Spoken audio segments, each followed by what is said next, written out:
오늘 이벤트의 주인공은 아이패드 미니였던 것 같아요. 5시 50분에도 쌩쌩한 에디터 H입니다. 방금 전에 한국 시간으로 9월 15일 새벽 2시에 애플이 스페셜 이벤트를 열고 신제품을 발표했습니다. 오늘은 신제품 관련 내용을 쫙 정리해드리도록 할게요. 먼저 가장 관심이 많으실 아이폰 13부터 자세하게 얘기해드릴게요. 13 발음이 너무 어려운 것 같으니까 오늘은 13으로 통일하도록 할게요. 네, 아이폰 13 시리즈부터는 미니 모델의 판매량 부진 때문에 단종될 거라는 루머가 돌았는데요. 미니 모델이 다행히도 살아남았습니다. 이번에도 작년과 동일하게 아이폰 13 미니, 아이폰 13, 아이폰 13 프로, 아이폰 13 프로 맥스의 4가지 모델로 출시됩니다. 기본형 아이폰이라고 볼 수 있는 아이폰 13 시리즈부터 살펴볼게요. 디자인적인 변화라면은 노치 부분의 면적이 줄어들었다는 점이 가장 두드러지겠죠. 아이폰 12랑 비교를 했을 때 전면의 트루뎁스 카메라 시스템의 그 면적이 줄어들면서 노치가 화면을 가리는 면적도 일부 줄어들었습니다. 사실 여러분, 우리가 지금 이 노치 디자인을 대체 몇 년째 보고 있으니까 아이폰 10, 아이폰 XS, 아이폰 11, 아이폰 12까지 그대로 써먹고 아이폰 13에서 드디어 바뀐 거니까 무려 5세대 만의 디자인 변화가 일어난 셈이죠. 경쟁사에서는 뭐 펀치홀 디자인부터 언더 디스플레이 카메라까지 시도하는 동안 아이폰은 노치 면적을 20%가량 줄이는데 그쳤으니까 굉장히 답답한 노릇이기는 합니다. 컬러웨이도 새로워졌습니다. 아이폰 12 시리즈에서 선보였던 퍼플, 그린 같은 컬러는 뭐 유행이 지났는지 판매량이 별로였는지 전부 빼버리고 프로덕트 레드, 스타라이트, 미드나이트, 블루, 핑크 컬러를 선보였습니다. 6가지 컬러에서 5가지 컬러로 줄어든 것도 달라진 점이네요. 아이폰 13의 블루 컬러는 이름은 같지만 아이폰 12의 블루 컬러와는 완전히 달라졌어요. 그냥 파랑이라기보다는 약간 청록색에 가까워진 느낌? 애플은 매년 똑같은 컬러에 대한 정의를 계속 바꿔버리는 것 같아서 재밌기도 하지만 좀 혼란스러울 때가 있어요. 화이트 모델이 사라진 대신 스타라이트라는 컬러가 출시되는데 약간의 미색이 가미된 느낌입니다. 크림색이라고 봐도 될 것 같네요. 그리고 블랙 컬러 대신 미드나이트 컬러가 들어왔습니다. 블랙에 회색을 딱 한 방울 섞은 것 같은 느낌인데 이게 굉장히 실물이 기대되는 컬러예요. 아주 예전에 애플이 그 로즈 골드 굉장히 좋아하던 시절 이후로는 오랜만에 핑크 컬러의 아이폰도 출시가 됩니다. 사진상으로는 아주 연한 살구빛 핑크인데 아무래도 실물로 보면은 굉장히 예쁠 것 같습니다. 저는 결정했습니다. 구입하겠습니다. 자, 디자인상의 변화를 하나만 더 살펴보자면 듀얼 카메라의 배치가 바뀌었습니다. 원래 아이폰 12까지는 위아래로 일자 배열 디자인이었는데 아이폰 13에서는 렌즈를 45도 돌려가지고 대각선으로 배치를 했죠. 이번에 와이드 카메라의 센서가 훨씬 더 커지면서 설계 자체가 완전히 달라진 것 같습니다. 센서가 커진 덕분에 똑같은 환경에서도 47% 많은 빛을 포착해서 저조도에서도 훨씬 좋은 사진과 영상을 촬영할 수 있게 되었습니다. 야간 모드 촬영을 할 때도 그 노출 시간이 줄어들어서 오랫동안 숨 참고 기다릴 필요 없이 더 짧은 시간에 선명하고 또렷한 사진을 찍을 수 있게 되었다고 하네요. 또 와이드 카메라에 아이폰 12 프로 맥스 모델에만 들어갔던 센서 시프트 방식의 광학 이미지 흔들림 보정 기능이 적용되어서 흔들리는 상황에서도 더 떨림이 적은 영상을 찍을 수 있게 되었습니다. 참고로 아이폰 13 미니 모델의 작은 바디에도 이 모든 카메라 기술이 동일하게 적용됩니다. 디스플레이 크기와 해상도는 전작과 동일하지만 그 외의 스펙은 상당히 업그레이드 되었습니다. 최대 밝기가 625니트에서 800니트까지 향상되어서 밝은 날 야외에서도 훨씬 화면을 선명하게 감상할 수 있게 되었습니다. 참고로 HDR 콘텐츠를 볼 때 피크 밝기는 1200니트로 전작과 동일합니다. 그리고 가장 중요한 게 배터리 사용 시간이 길어졌다는 점입니다. 이번에 새롭게 탑재된 A15 바이오닉 칩을 통해 효율을 개선했을 뿐만 아니라 실제로 배터리 용량이 늘어나기도 했거든요. 아이폰 13은 아이폰 12와 비교했을 때 2시간 30분 더 오래 사용할 수 있고 아이폰 13 미니는 아이폰 12 미니와 비교했을 때 1시간 30분 더 사용할 수 있다고 합니다. 특히 미니 모델은 실제 사용자분들이 배터리 시간 때문에 좀 불편하다는 피드백이 굉장히 많았기 때문에 의미 있는 변화인 것 같습니다. 어떻게 보면은 앞서서 나열했던 뭐 스펙적인 변화들보다 실제 사용 환경에서는 배터리 사용 시간이 가장 크게 와닿는 업그레이드일지도 모르겠습니다. 가격은 아이폰 13은 109만원부터 아이폰 13 미니는 95만원부터입니다. 전작보다 각각 10만원씩 오른 가격이지만 대신 최소 용량도 64기가에서 128기가로 2배 늘어났습니다. 그리고 이번에는 512기가 옵션까지 출시된다는 것도 차이점이겠네요. 네, 이제 아이폰 13 프로 모델을 살펴볼게요. 역시 노치 부분이 20%가량 줄어들었고요. 카메라 배열은 전작이랑 동일합니다. 실버, 그래파이트, 골드 컬러와 함께 시에라 블루라는 은은한 컬러가 새롭게 추가되었습니다. 항상 프로 라인업에는 좀 화사하고 새로운 컬러가 없어서 아쉬웠는데 이번에는 무조건 시에라 블루를 사야겠어요. 드디어 최대 120Hz의 가변 재생률을 제공하는 프로모션 기술이 적용되었습니다. 아이패드 프로에는 미리 적용되었지만 아이폰에서는 이번이 처음이죠. 삼성 같은 제조사에 비하면 상당히 뒤늦은 변화인데요. 그만큼 최적화된 모습을 보여줘야 기다린 보람이 있겠죠? 아이폰 13 프로와 프로 맥스 모델에 적용된 이 가변 재생률은 10Hz에서 120Hz 사이를 필요에 따라 판단해서 배터리를 절약해주는 방식입니다. 사용자가 화면을 어떻게 조작하고 있는지, 홈화면에서 앱을 넘기거나 스크롤링을 할 때 손가락이 움직이는 속도를 파악해서 그 속도에 맞게 프레임을 조절해주는 방식입니다. 애플의 설명에 의하면 굉장히 빠르고 부드러운 경험을 제공할 거라고 하네요. 게임을 플레이할 때도 마치 손가락이 화면에 붙어있는 것처럼 반응하는 걸 느낄 수 있다고 합니다. 이벤트 영상에서 게임 관련 성능을 언급할 때 넷마블 직원분이 나와가지고 엄청 반가웠어요. 막 한국어도 하시더라고요. A15 바이오닉, 프로모션, 그리고 5G로만 가능한 최고의 성능.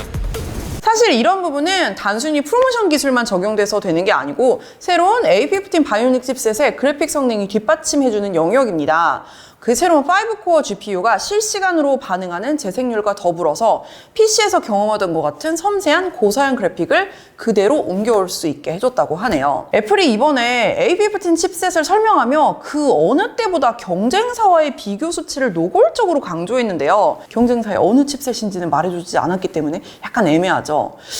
전작인 그 A14 바이오닉 칩셋이랑 직접적으로 비교한 부분이 없어가지고 아이폰 12 시리즈와 비교했을 때 성능적으로 큰 차이가 없지 않을까 하는 생각도 듭니다.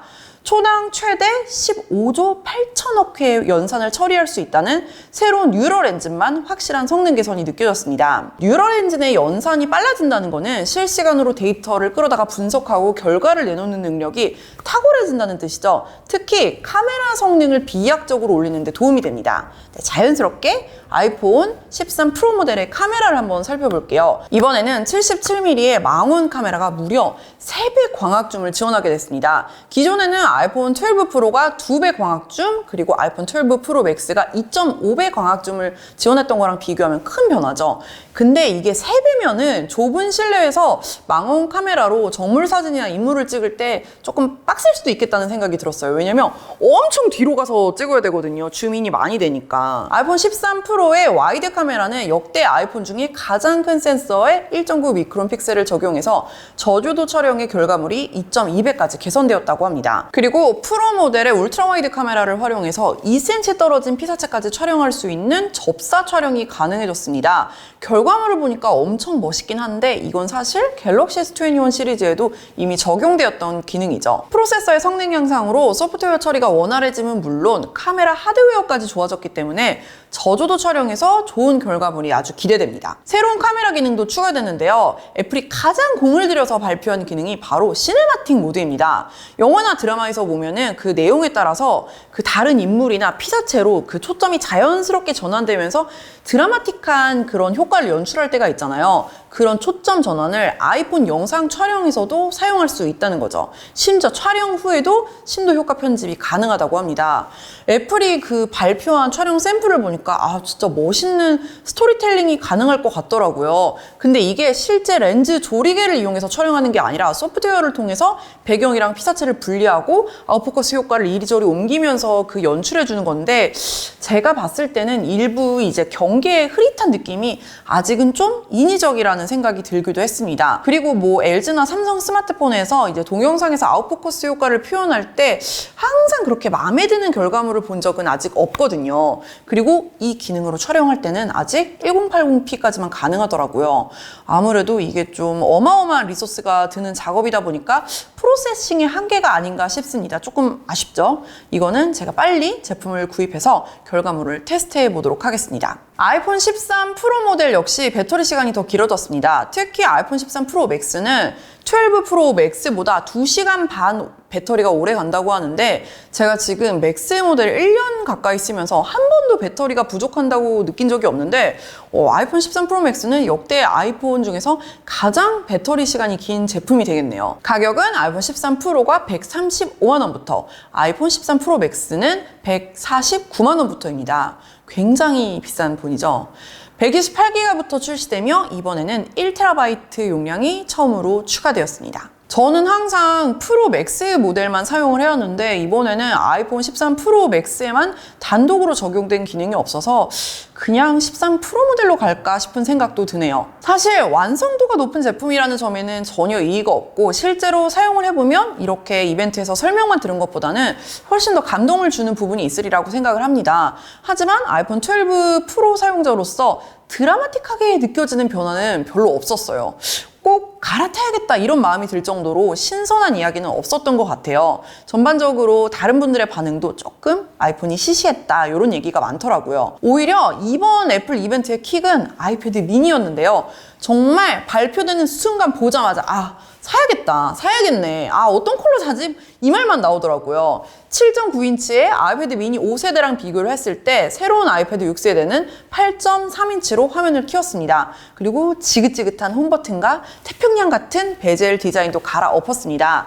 덕분에 두께는 0.1mm 살짝 늘었지만 가로 세로 크기는 늘어나지 않았고요. 화면이 커졌음에도 불구하고 무게는 살짝 줄어들었습니다. 아이패드 미니의 최고 매력인 휴대성을 해치지 않으면서 디스플레이만 커졌으니까 완전 땡큐죠.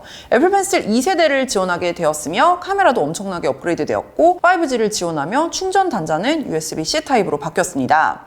그리고 이게 A15 바이오닉 칩셋을 탑재했기 때문에 전작에 비해서 성능이 얼마나 향상됐는지는 말할 필요도 없을 것 같아요. 개인적으로 제가 아이패드 미니 5세대를 최애 아이패드로 꼽아왔거든요. 근데 단 한 가지 큰 아쉬움이 스피커였거든요. 새로운 아이패드 미니에서는 드디어 스테레오 스피커가 적용되었습니다. 그리고 아이패드 프로에만 적용되었었던 센터 스테이지 기능도 지원한다고 하네요. 전반적으로 그 아이패드 에어의 작은 버전이라는 생각이 강하게 들었어요. 4가지 컬러로 출시되는데 핑크랑 퍼플 컬러가 너무 예뻐요. 요거는 퍼플 모델로 가겠습니다. 와이파이 모델 기준 64만 9천 원으로 가격이 올랐는데요. 깜찍한 디자인과 깜찍한 가격이 미니의 매력이었는데 조금 아쉽기는 하지만 체감되는 업그레이드가 워낙 크기 때문에 그냥 지르도록 하겠습니다. 오늘 이벤트의 주인공은 아이패드 미니였던 것 같아요. 애플워치 시리즈 7도 함께 공개가 됐습니다. 화면 영역이 훨씬 커졌는데요. 모서리의 곡면까지도 디스플레이 영역이 확장되면서 크기는 유지하면서도 실제로 활용할 수 있는 영역이 훨씬 넓어졌습니다. 그래서 화면 안에 훨씬 더 많은 정보를 표시할 수도 있고 독특한 디자인의 새로운 워치페이스도 선보였는데요. 숫자를 가장자리로 밀어내는 것 같은 독특한 디자인이 아주 재밌었습니다. 내구성도 개선을 해가지고 훨씬 흠집에 강한 소재를 사용했고 방수는 물론이고 먼지가 아주 많은 환경에서도 사용할 수 있게 되었습니다. 다만 계속해서 애플워치의 문제로 꼽히는 배터리 시간은 전혀 개선되지 않았는데요. 저는 애플워치가 한 번 충전하고 딱 이틀까지만 사용할 수 있으면 너무 편할 것 같은데 배터리 시간은 그대로고 충전 속도를 개선하는 걸로 해결책을 제시한 모습입니다. 컬러도 다양해졌고 이번에도 나이키와 에르메스 에디션도 함께 출시됩니다. 오늘 공개된 제품이 워낙 많아서 가장 궁금해하실 만한 아이폰 중심으로 먼저 정리해서 전달을 드렸습니다. 어떻게 내용이 괜찮으셨나요? 앞으로 제가 제품을 몽땅 구입해서 리뷰를 할 테니까 조금만 기다려주시고요. 마지막으로 짧은 설문조사를 하도록 하겠습니다. 이제 머니 사이드업도 아이폰 13 케이스를 출시할 예정인데 디자인을 정말 여러 가지를 해놨거든요. 그래서 여러분 어떤 디자인이 제일 좋은지 투표를 받아볼게요. 자, 이렇게 좀 힙하고 아기자기한 디자인이 있어요. 막 이렇게 이것저것 들어갔고 그리고 이제 로또로 언제나 퇴사를 꿈꾸는 희망찬 디자인 그리고 조금 깔끔한 로고 디자인 그리고 캐릭터를 강조한 디자인 요런 거 시안이 되게 많거든요. 더보기에 제가 그 설문조사 할 수 있는 링크 달아둘 테니까 여러분 제발 머니 사이드업을 위해 많은 의견 부탁드립니다. 그럼 조만간 법카로 제품 몽땅 구입해서 리뷰로 돌아오도록 할게요. 궁금한 거 있으면 미리미리 댓글 달아주시면 제가 테스트를 빠르게 해보도록 하겠습니다. 여러분 그러면은 6시가 넘어버려가지고 얼른 편집하러 가도록 하겠습니다. 권PD 화이팅! 여러분 안녕! 그리고 디에디트 웹사이트에도 기사 써둘 테니까 많이 놀러와 주세요. 안녕히 계세요. 여러분, 권 PD가 영상 편집하다 말고 자고 있어요. 그것도 아주 편하게. 오연아, 일어나. 영상 편집해야지. 오연아.